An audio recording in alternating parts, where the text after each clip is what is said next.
Kevin Stefanski is the tank commander for the Cleveland Browns in 2024.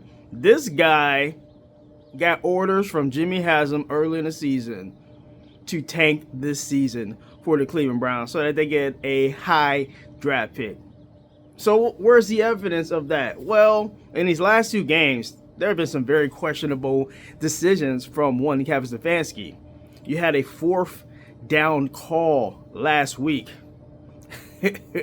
on your own 33-yard line where you had Harold Fannin Jr., who did bounce back after that fumble last game and had an excellent game, over 100 yards, a great touchdown to get the Browns within 2. That was an excellent high point catch from the Bowling Green State University product. And Ken McKinley Bulldog, repping Northeast Ohio through and through.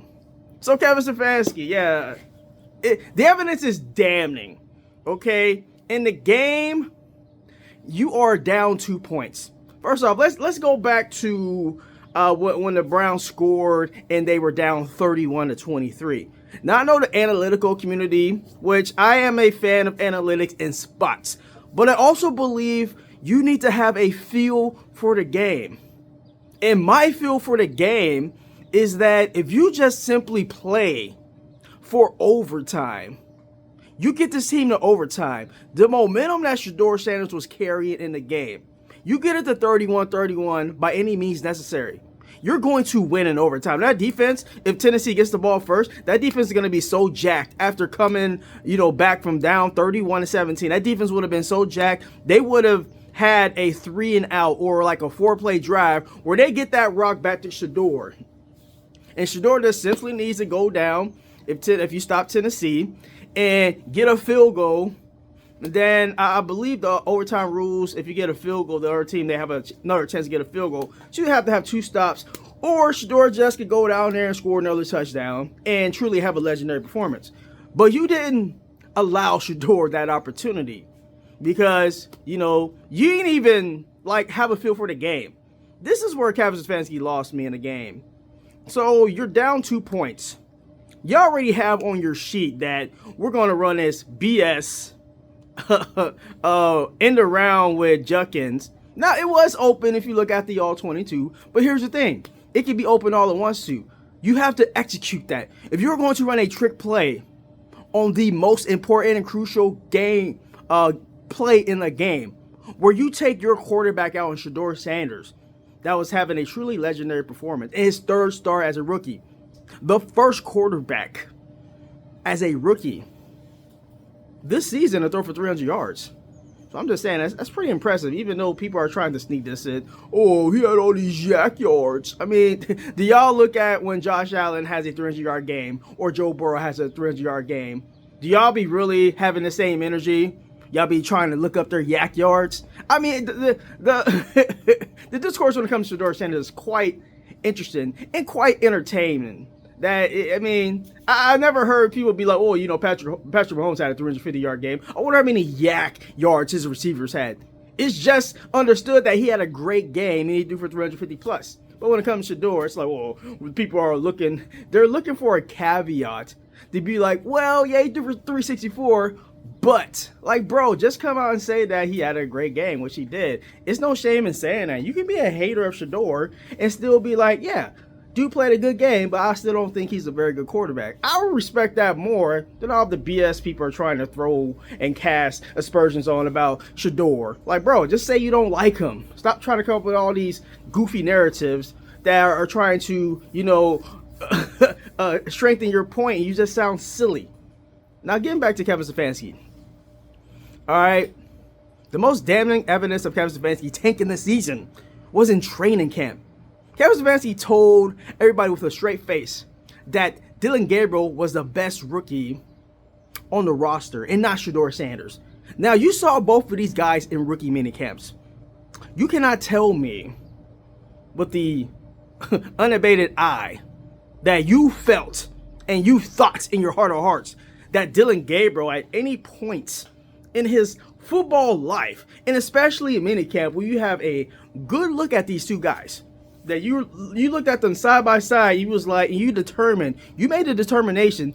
Yeah, I think Dylan Gabriel has a much bigger upside than Shedeur Sanders. No, what you did, you got spooked by what you saw in Shedeur Sanders. You're like, we need to suppress this as much as possible. We need to have Shedeur Sanders thrown to trash cans in mini camp, in a training camp. And we need to hold on to the lie that he's not quite developed yet. He doesn't know the playbook. He's a little slow in learning the playbook. You know, he's just not up to speed on, you know, learning the vernacular of the playbook. I mean, that was a BS narrative the entire time. Okay? If you would actually had Shedeur as your quarterback above Dylan Gabriel, and you would have had Shedeur Sanders in the game in week 5, this season could have went way differently for the Cleveland Browns. And not suffice to say, Cleveland might still be in contention for a playoff spot, because the AFC North is going to be won at 9-8 or 10-7 by either the Baltimore Ravens or the Pittsburgh Steelers, who currently hold the lead in the AFC North. So, man, all this damning evidence, it's almost like they are trying to secure a top 5 draft pick, and they really torpedoed the game.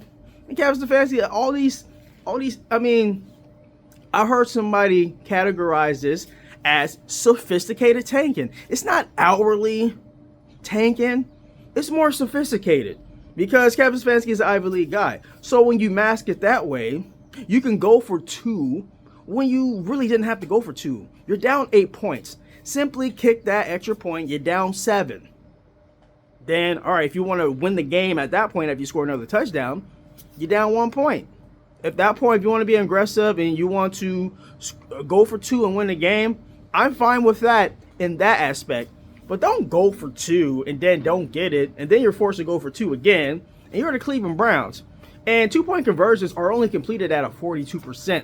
So your odds of actually completing 1 of 2 are actually great for all you stat nerds out there. And I am an analytical guy, and judging by that, you probably should just go for 1. I think the theory is that you go for 2, you don't get it, you're able to go for 2 again.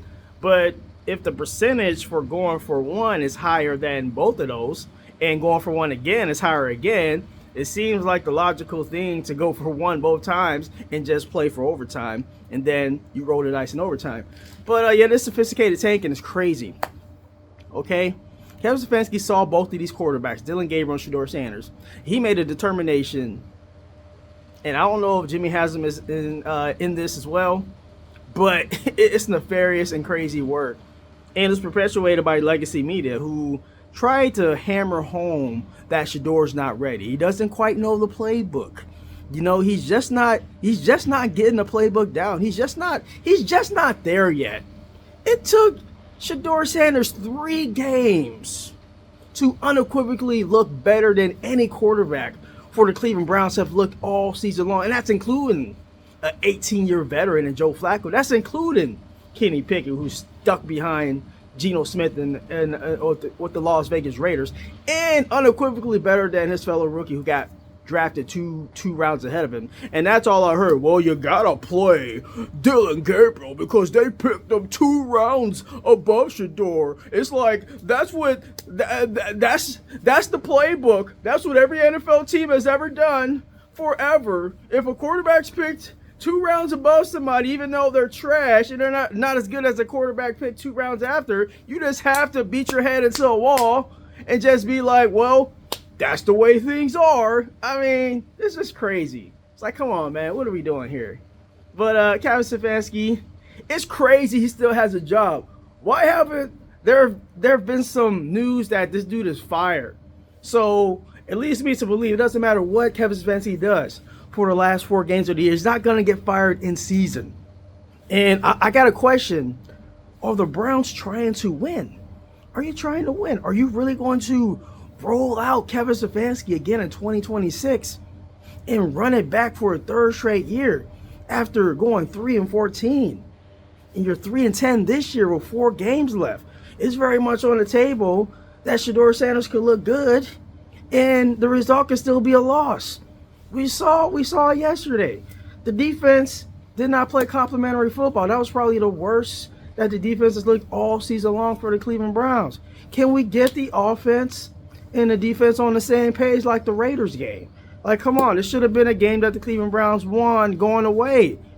Like, the defense just decided, hey, we're at home. We're just not gonna show up today. Y'all let Tony Pollard get 164 yards. Like, come on, bro.